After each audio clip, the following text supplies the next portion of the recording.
नमस्कार, मैं हूं आपके साथ नितेश सिंह और आप देख रहे हैं चिड़िया उड़। आपका हमारे स्पेशल न्यूज शो में स्वागत है।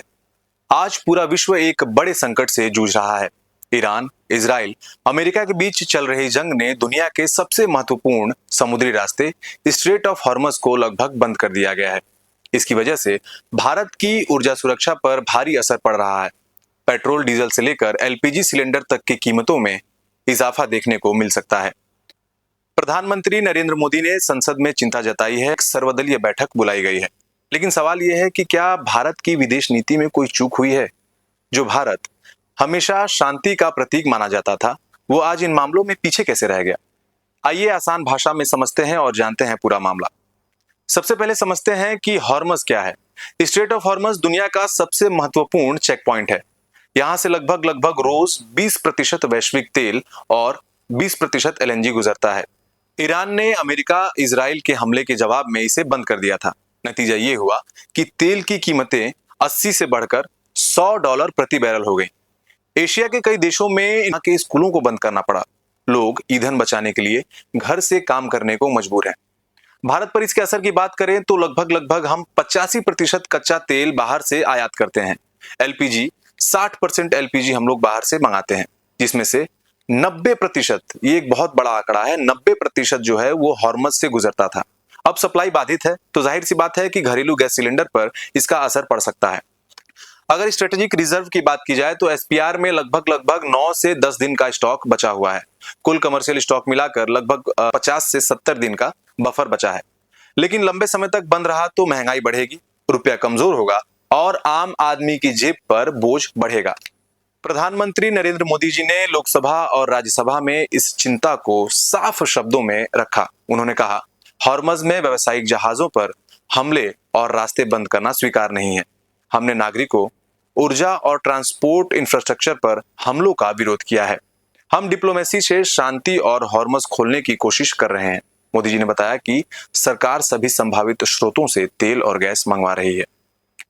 2 भारतीय जहाज एलपीजी लेकर हॉर्मज से पास मिल चुका है, आगे निकल चुके हैं। लेकिन उन्होंने चेतावनी देते हुए कहा कि अगर ये संकट लंबा खिंचता है तो हम सभी को एकजुट रहना पड़ेगा, चाहे वो विपक्ष हो या देश की जनता। लेकिन दोस्तों, यहाँ सवाल उठ रहे हैं। विपक्ष और कई एक्सपर्ट सरकार की विदेश नीति की आलोचना कर रहे हैं।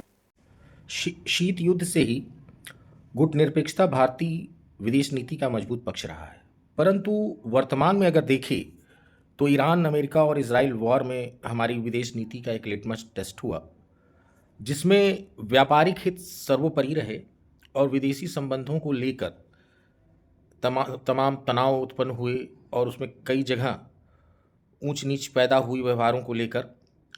और ख़ास तौर से पेट्रोलियम के संदर्भ में अगर बात करें तो ईरान से हमारे जो जहाज़ों के, पेट्रोल और गैस के जहाज़ों के पासेस की बात है, उसमें बहुत ज़्यादा दिक्कत हुई।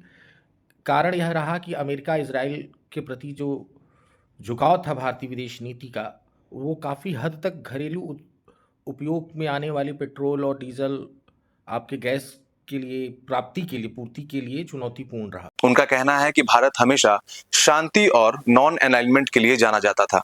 हमने कभी किसी एक पक्ष को नहीं चुना। लेकिन अब यूएस इजराइल के साथ झुकाव बढ़ने से ईरान के साथ हमारे पुराने संबंध कमजोर पड़ गए हैं। नतीजा यह है कि ईरानी जहाजों और भारतीय जहाजों को सुरक्षित पासेस मिलने में देरी हो रही है। कांग्रेस नेता मल्लिकार्जुन खड़गे और राहुल गांधी कह रहे हैं कि स्ट्रेटेजिक ऑटोनॉमी खतरे में है। देखिए, ठीक है, ऑल पार्टी मीटिंग बुलाई है, डिबेट होना चाहिए, बट आपने स्ट्रक्चरल गलती कर दी है। आपने पूरा ढांचा उड़ा दिया है। ठीक है, अब उसको आप ठीक नहीं कर सकते हैं। उसको ठीक करने में बहुत टाइम लगेगा और प्राइम मिनिस्टर मोदी तो कर ही नहीं सकते। मैं आपको लिख के दे रहा हूं, प्राइम मिनिस्टर मोदी जो अमेरिका कहेगा और जो इजराइल कहेगा वो प्राइम मिनिस्टर मोदी करेंगे। सरकार ने यूएस इजराइल के हमलों की सख्त निंदा नहीं की, सिर्फ चिंता जताई है। जबकि ब्रिक्स के बाकी देशों ने हमले की निंदा की है और भारत चुप रहा। एक्सपर्ट कहते हैं कि जो भारत दुनिया को शांति का संदेश देता था, वो आज इन बड़े मामलों में पीछे रह गया है। भारत पर दो तरफ से खतरा उत्पन्न हो रहा है, पहला आर्थिक और दूसरा वैदेशिक क्षेत्र में।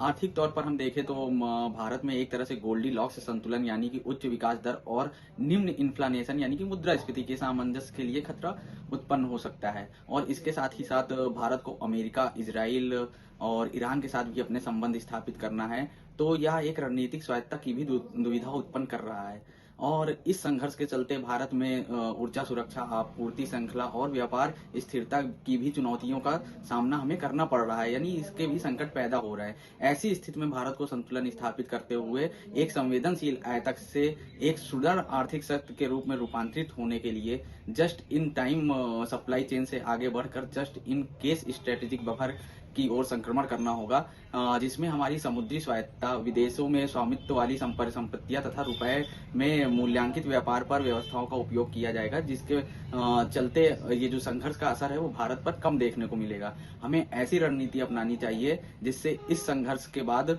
हमारा देश एक संतुलन की स्थिति में। विदेश नीति में बैलेंस बनाए रखना बहुत जरूरी था, लेकिन टिल्ट की वजह से हमारी ऊर्जा सुरक्षा दांव पर लग गई है। वैश्विक असर भी कम नहीं है। तेल की कीमतें 12 से 13% बढ़ चुकी हैं। भारत, चीन, जापान, दक्षिण कोरिया जैसे देश सबसे ज्यादा प्रभावित हैं। खाद्य पदार्थ, ट्रांसपोर्ट, बिजली सब महंगा हो रहा है। भारत में फर्टिलाइजर और डायमंड जैसे दूसरे आयात भी प्रभावित हैं। दोस्तों, सरकार कह रही है कि स्थिति नियंत्रण में है और डिप्लोमेसी चल रही है, लेकिन विपक्ष की आलोचना भी गंभीर है। आज की सर्वदलीय बैठक में क्या फैसला होता है, ये देखना होगा। भारत को अपनी ऊर्जा सुरक्षा मजबूत करनी होगी और विदेश नीति में पुराना बैलेंस लौटाना होगा। आपकी क्या राय है, कमेंट में जरूर बताएं। ज्यादा अपडेट्स के लिए देखते रहिए हमारे चैनल को, सब्सक्राइब करिए और देखते रहिए चिड़िया उड़। नमस्कार, धन्यवाद, जय हिंद।